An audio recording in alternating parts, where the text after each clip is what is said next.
So now the question is, how can we measure the preciseness property of a number, right? And that's where sig digits can come in, right? So you may have already read about sig digits before, or you may have been taught about this in your high school classes, okay? But the idea is that sig digits are important, and it's something that you need to take inside your brain and use it every day. Every time you look at numbers, you're doing any kind of competition with them, anytime you're measuring something, you need to have significant digits in your mind.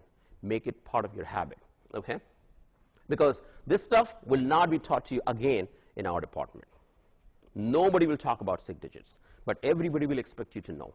Nobody will talk about how to write the units. So if you don't learn it now, there will not be another time, okay? So what's a sig digit? Well, sig digit tells you something about the precision of a number, preciseness of a number, okay? So when you measure something, when you compute something, you can talk about the numbers that are being reported, which you can trust.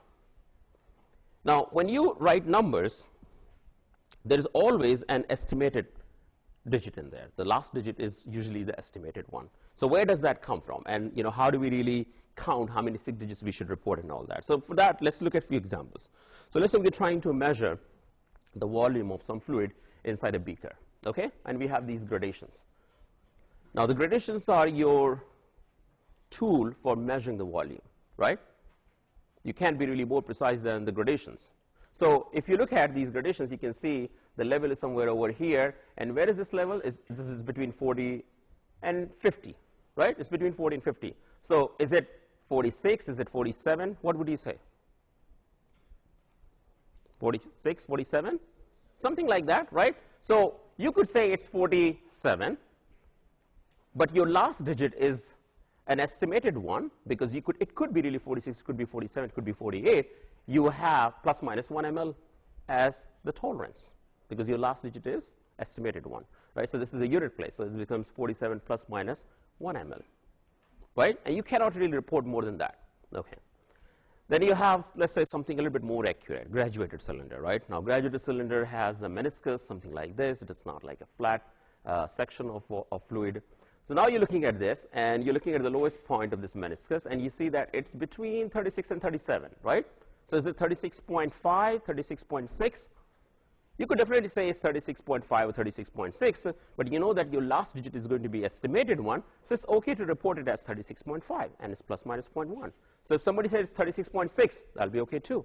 Somebody says 36.4, that'll be fine as well, right? Because you're only looking at this level with your naked eyes and trying to estimate what that last digit would be. So it's an estimated one. Okay, let's look at a burette, right? And I'm sure you guys have used all of these things in your high school chemistry classes.